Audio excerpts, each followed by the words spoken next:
Welcome back to the Mental Health Checkup. Today I'm going to be talking about what I feel might be one of the most important routines that you can pull into your life. It will help you for yours, it will help you for your interaction with everyone that you know, your relationships with everyone that you know, it will help you for your own personal development, spiritual development, physical development, and it will help you be a better friend, a better person, so I'd say it's pretty damn important. Today we're going to be talking about how to start journaling and how to create a journaling practice. And I understand that when you hear that you should start journaling, it sounds kind of weird. Why would I sit down and put my thoughts on a piece of paper? I've already got my thoughts in my head. What am I gonna do? Sit down and be like, "Dear diary, here's what I did today." Am I trying to just talk about what I did for the day? And for me, I did it wrong for a while. I used to think that's what it was like, where I would sit down and just kind of put what happened at the end of the day, and here's what my day looked like. A journaling practice is not creating a diary where you just put down, this is what happened today and this is how I felt and all of that. For me, I didn't see a whole value in journaling because that's what I thought that it was. And then one day I was having a really hard day and I started out just writing a whole bunch of questions down. And I used to write down my goals and all of that stuff and say, here's the goals that I'm working towards. But I was having this really hard time and I couldn't figure out why I didn't ever feel really satisfied with my life. I felt like I was always running towards something or running away from something. And I was like, I feel like I've got more unanswered questions inside of me than actually answered questions. And so what I thought to myself is, you know what, I'm just gonna write down every question that I have that's popping up in my head. And I'm just gonna put it down. I wrote down 15 or 20 questions and I was like, man, there are a lot of questions that I have never really thought about before. And I thought, well, if I'm sitting here already and I've got all these questions, I might as well try to find the answers. So I went through each question one by one and tried to actually answer them. I wrote stuff like, why do I always feel like I'm falling behind everyone else? Or why do I constantly feel like I have to prove myself? And after an hour, I went to sleep and honestly, that moment totally changed how I journal from then on. And the reason why I recommend people journal is because we have so much going on in our heads. And when it's in your head, it can be really, really hard to understand. And the reason why is because it's not like you just have one thought going on in your head. You can have a thought and then that thought is connected to 20 other thoughts and 20 different emotions, feelings, and memories from your past that happen so quickly you don't even really notice them in the first place. And the stuff that's going on in your head can be very abstract and they can be really hard to work through. If you have extremely complex problems going on in your life, think just how complex your life is. How many things you do on a daily basis, how many plates you keep spinning all day, every day. It's super complex. And so what makes it easier for us is to just put it on paper, to actually start working through it. And when it's on paper, it can be planned and it can be worked through. I remember one time I was going through a really hard time in a relationship and someone told me, why don't you just write down it all on paper? At first, I felt like, no, I don't need to. I've got it all figured out and it's all in my head. But then I decided, you know what, let's just do this. Now, I didn't even take out a journal. I actually grabbed a whiteboard and I just started asking myself, what's all this stuff going through your head? I wrote down every single thing, one by one, I got it all out, until I felt like I'd actually captured everything that was swirling around in my mind. I looked at it and thought, okay, we've got every single thing that's been going on in your head. Do you feel like most of it's out now? And honestly, yeah, I did. My brain felt at least more empty than it did when I started, so I kept going. I went through each individual topic one by one. For each one, I started writing down the questions that were coming up for me about my relationship. This is my question about this, here's another question, and another one. I wrote them all down as they came up, and then I just worked through each one of them. And by the end of it, I was like, my entire brain was on that whiteboard. I remember thinking, oh my god, I feel like I'm actually clear on what I'm supposed to do now. Because there were so many different things going on in that relationship. It was just a lot, and trying to get through all of that just in my head was way too much. It felt pretty much impossible. But once it was out on paper, or in this case, the whiteboard, it suddenly felt like something I could actually handle. So there's so many complex problems in our life, to just try to get through them in our head can be a really, really daunting task. Another reason why it works really well is because most people are visual. You know, researchers have found about 65% of people out there are visual learners. And so when you can see something on paper, it really helps you actually start to comprehend what's going on and make connections in your brain that you've never really made before. And like your life is so complex. If I gave you a math problem like 254 times 439 or something like that, some of you might be able to figure it out in your head, like you really good math people.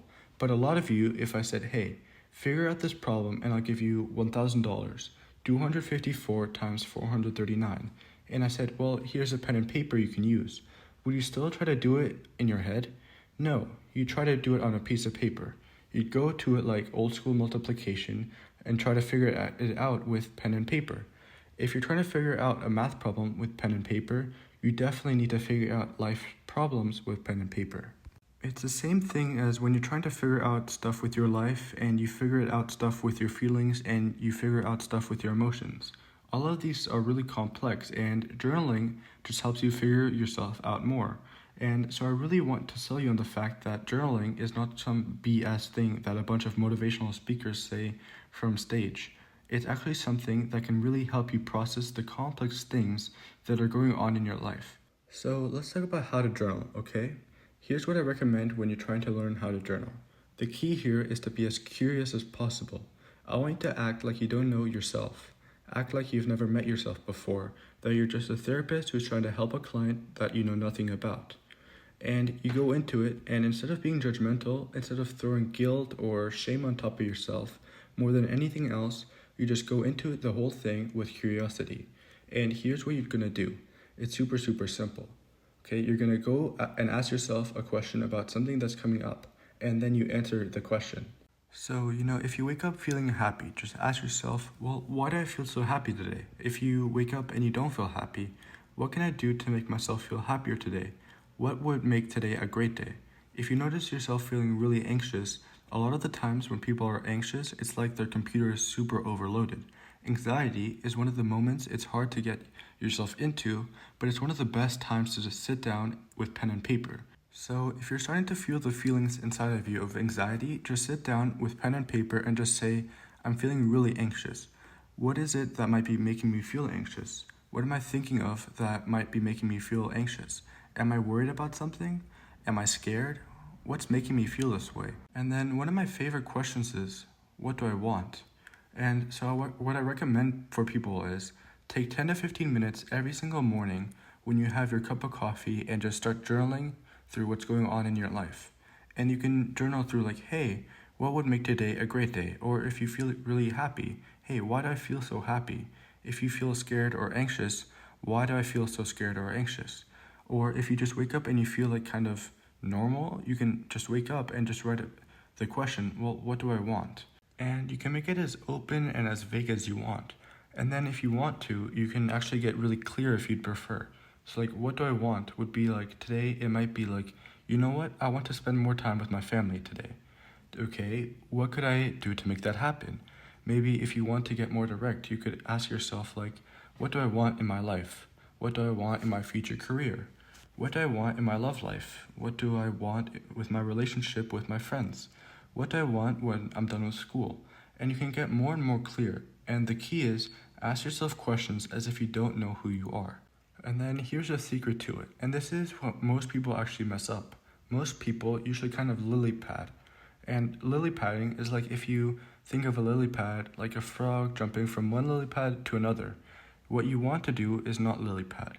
You want to go deeper. You want to dive deeper into it. So instead of going from like, what do I want in my life, and then lily padding to like, what do I want in my relationship, what you want to do is when you ask yourself a question and then answer the question, and then you ask yourself another question about what you just answered. And the easy way to do this is to just start the next sentence with either who, what, why, when, where, or how. Who, what, why, when, where, or how. So let me give you a couple of examples just to kind of show you what it would look like to go through a journaling practice. So you have your level 1 question. Maybe you wake up in the morning, you got your cup of coffee, and you're just like, damn, I kind of feel anxious this morning. I don't really feel good inside of my body. Okay, the level 1 question would be, why do I feel anxious right now? And you might answer it, so then you go on answering it. So the level 1 answer would be, I think I'm worried about the presentation that I have to give at school. Okay, now I don't want to go to the next question. What I want to do is ask myself a question about the answer that I just gave. So what you do is you have your level 1 question, then your level 1 answer, And then now you're going to go into your level 2 question. Wait, so that could be, what can I do right now to lower my anxiety? So your level 2 answer to that question might be, I can do a breathing exercise followed by reviewing my presentation and reading it out loud so that I can feel like I've gotten enough practice. Because I know that if I feel more prepared, I'll feel less anxious and I'll probably do better. And that right there, that helps, doesn't it? Now you don't feel that anxiety looming, you can actually start to work through it. And then what I recommend is to just go deeper and then go even deeper. Try to go at least 3 or 4 levels deep if you can. So let me try to give you another example. Let's say that you want to work on your love life, right?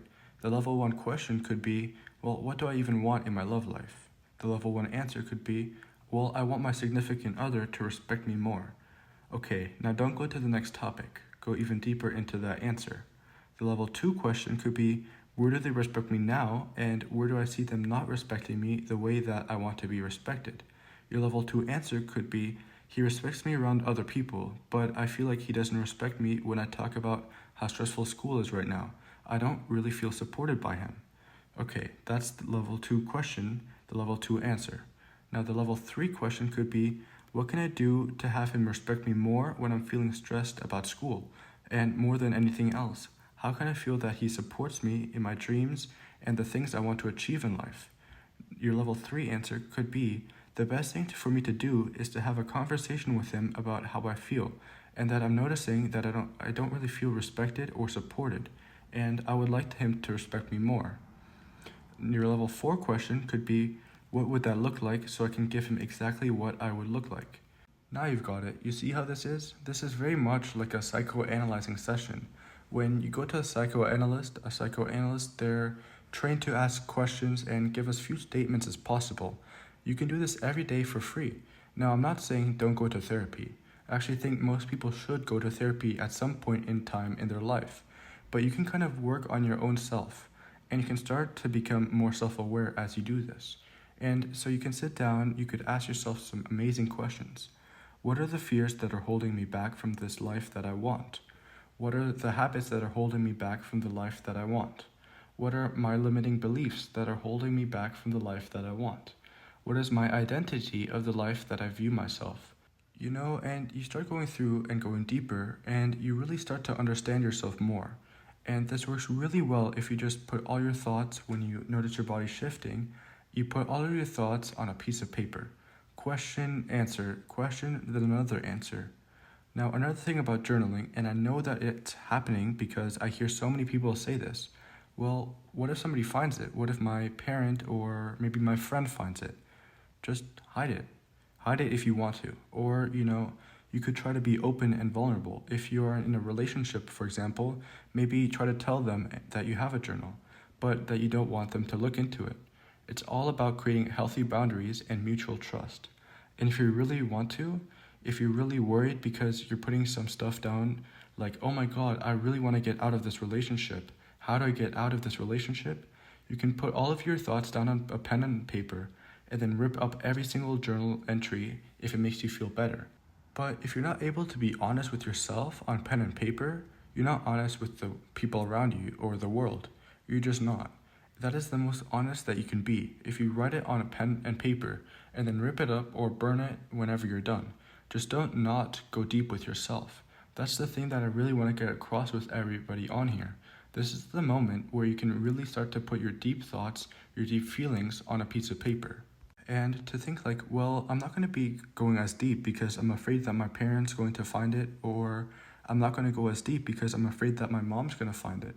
Then please, as soon as you get done with going really deep with yourself and you come up with a plan, rip it out, burn it, throw it away, or just rip it up.